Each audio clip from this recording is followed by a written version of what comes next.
आज के एपिसोड में हम देखेंगे गोलोक का एंशिएंट टेम्पल मसाला अगरबत्ती।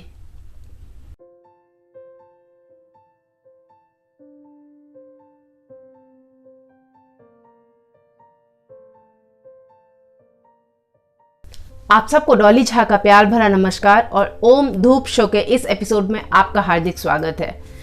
तो आज हमारे पास है गोलोक का एंशिएंट टेम्पल, जिसका पैकेजिंग कुछ इस तरह से आप देख सकते हैं। इन्होंने एक यहाँ पर मीनाक्षी मंदिर टाइप का एक टेम्पल दिखाया है। यहाँ पर जो जगन्नाथ का जो व्हील दिखाया जाता है, जो चक्का दिखाया जाता है, वो दिखाया है।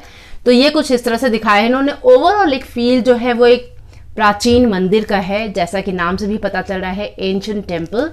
तो ये कुछ ऐसा है।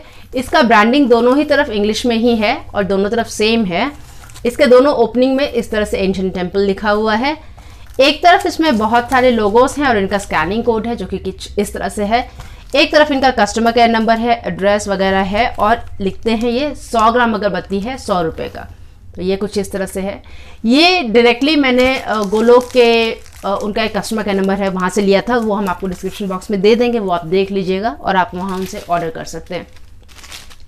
अंदर इसके एक प्लेन बटर पेपर पाउच में इस तरह से अगरबत्तियां हैं सारी। 100 ग्राम अगरबत्ती 100 रुपये का।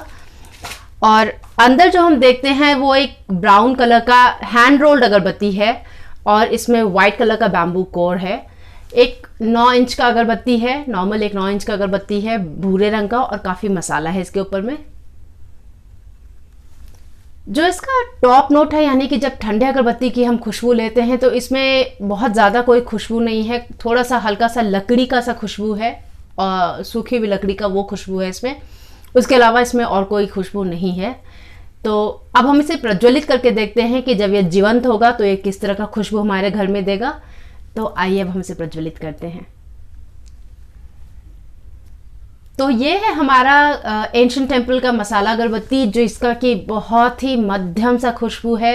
अगर आपको मसाला अगरबत्ती का खुशबू पसंद है, क्योंकि एक बहुत ही टिपिकल मसाला अगरबत्ती का खुशबू है, तो अगर आपको वैसा खुशबू पसंद है जो कि काफ़ी सौम्य, काफ़ी माइल्ड है, बहुत ही माइल्ड है ये, अगर आपको उस तरह का खुशबू पसंद है तो ये आपको पसंद आएगा। अगर आपने कभी नाग चंपा यूज़ किया हो तो इसका खुशबू लगभग नाग चंपा जैसा ही है, जैसा नॉर्मल एक मसाला अगरबत्ती का होता है उस तरह का खुशबू है। बस अंतर इतना है कि नाग चंपा में आपको थोड़ा सा खड़े धूप का खुशबू और थोड़ा सा फूल का सा खुशबू आता है।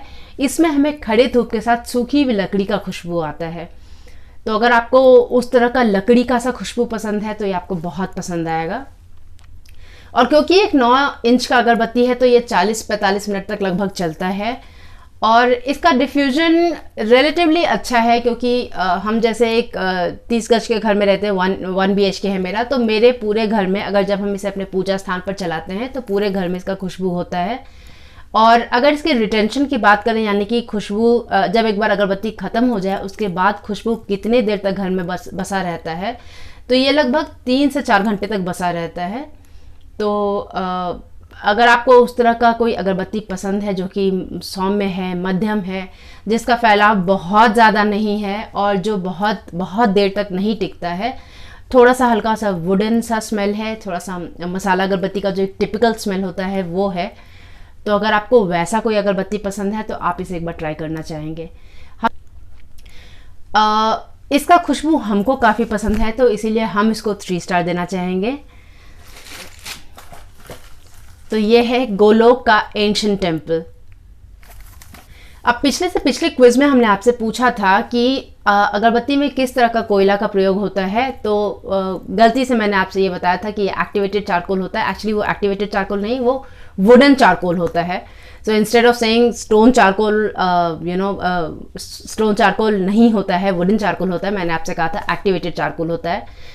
तो I am just so sorry, उसको आप करेक्ट मानिएगा, उसमें वुड का चारकोल यूज़ होता है, एक्टिवेटेड चारकोल नहीं यूज़ होता है।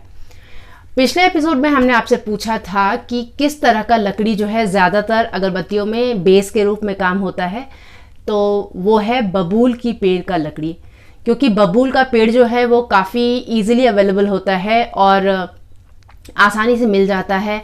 उसमें किसी तरह का ऐसा तेल नहीं होता है जिसको निकालने के लिए पहले उसे डी ऑयल करना पड़े, फिर उस लकड़ी को यूज़ करना पड़े। लोग लकड़ी, उस पेड़ की लकड़ी को सीधा सीधी उसे लेकर, उसे सुखाकर उसे पल्वराइज करते हैं, बिल्कुल मैदे की तरह पतला उसे उसका महीन चूर्ण करते हैं और फिर उसे इंसेंस के बेस में यूज़ किया जाता है। तो ये था इस बात का जवाब कि हमारे ज़्यादातर धूप बत्तियों में किस तरह का पौधा जो है, किस तरह का लकड़ी का बेस यूज़ होता है। अब हमारा आज का क्विज़ है कि अब हम सब जानते हैं कि जो हमारा कस्तूरी मृग है वो अब ऑलमोस्ट लुप्त होता जा रहा है, तो उसके बदले में हम लोगों ने इंडस्ट्री में एक सिंथेटिक मस्क बनाया है।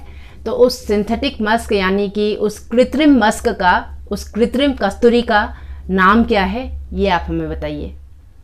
तो उम्मीद करते हैं कि आज का ये एपिसोड आपको पसंद आया हो और इससे आपको कुछ सीखने को मिला हो। आप डिस्क्रिप्शन बॉक्स में देखिएगा तो आपको गोलोक का कस्टमर केयर नंबर और धूप और अगरबत्ती से जुड़ी बहुत सारी सुंदर वस्तुओं का लिंक दिया जाएगा। मेरी एक पुस्तिका है जो कि बच्चों के लिए एक संस्कृत की अक्षर पुस्तिका है, मेरी प्रथम संस्कृत पुस्तिका, उसका भी लिंक दिया हुआ है, वो आप देख लीजिएगा। आप कमेंट सेक्शन में हमें अपने विचार बताइए और जब तक अब हम अगली बार मिलें तब तक अपना और अपने प्रियजन का खास ख्याल रखिए। नमस्ते।